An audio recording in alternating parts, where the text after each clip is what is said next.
Well, it's not that we needed a reminder, but we got one, didn't we? If you haven't heard, which I'm sure you have, there was another terrorist attack this week, this one in Brussels. Not too far, 4 hours north of here. Airport, bombs in the mass transit system. We live in a dangerous world with dangerous people. People we don't know who consider us their enemies. Who consider us their enemies for no other reason than that we're maybe an American or we're Westerners or we're Christian or because of the color of our skin. People who will walk into theaters and airports and schools to kill people. Of course, there are many kinds of enemies in this world, aren't there? There are the anonymous enemies like these terrorists who hate us even though they don't know us and we have no idea who they are. There are the personal enemies, the ones who do know us and don't like us, who maybe harbor anger or envy or a grudge against us. There are spiritual enemies as well, aren't there? The Bible calls death an enemy. The word devil means enemy. The world and its temptations are a threat to us, and sometimes you and I are our own worst enemies. So we live in a world surrounded by enemies, an age of terrorism.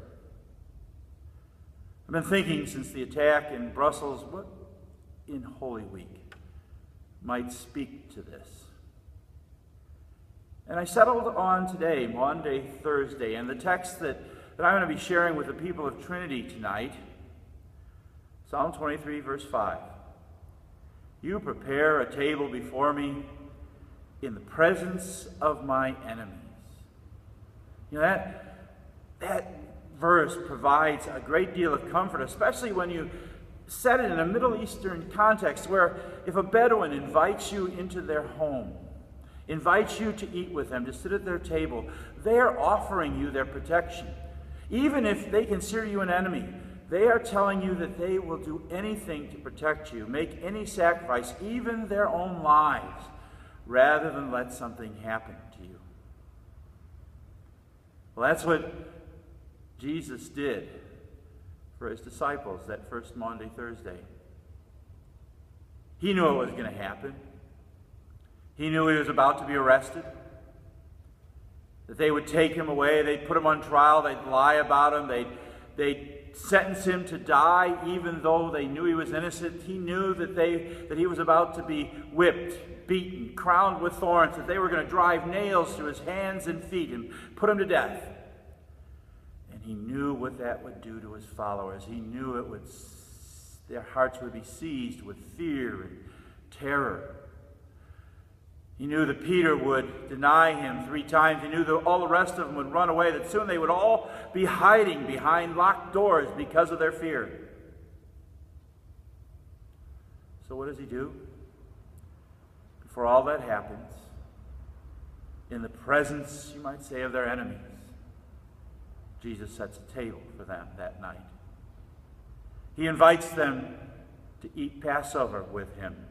He gives them his holy supper. In so doing, he's saying to his disciples that he will do anything, even sacrifice his own life if need be, to protect them. Indeed, in a few hours, that's exactly what Jesus would do. That's what Jesus does for you and me tonight. As we sit down this week in the shadow of Tuesday's attacks, we sit down to this table, and Jesus sets it for us. He gives us bread and wine to eat and drink. And in this bread and wine, he gives us his very body and blood. Only this is not a promise to us that he will protect us if need be. This is an assurance to us that he has already given his life for us, that he has already taken on all our enemies, that he paid the price for sin, that he has destroyed him who holds the power of death, that is the devil. You know, the Bible calls the last enemy to be destroyed, death. Jesus, we know, already won that victory when he rose again the third day.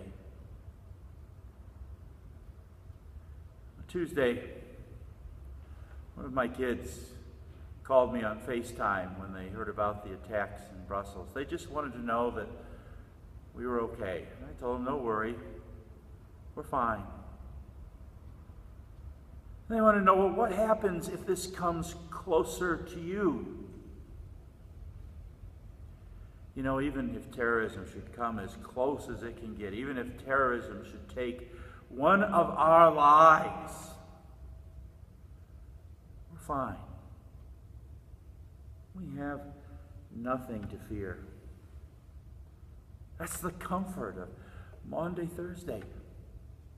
That's the comfort tonight of Jesus inviting us again to his table, or when he invites us on Sunday mornings. That's the peace that he gives. That because of the sacrifice he made, because he gave his life to protect our lives for all eternity, we live in the confidence that goodness and mercy shall follow us all the days of our lives. And we will dwell in the house of the Lord forever. That's the assurance he gives us as he sets this table for us. No terrorist,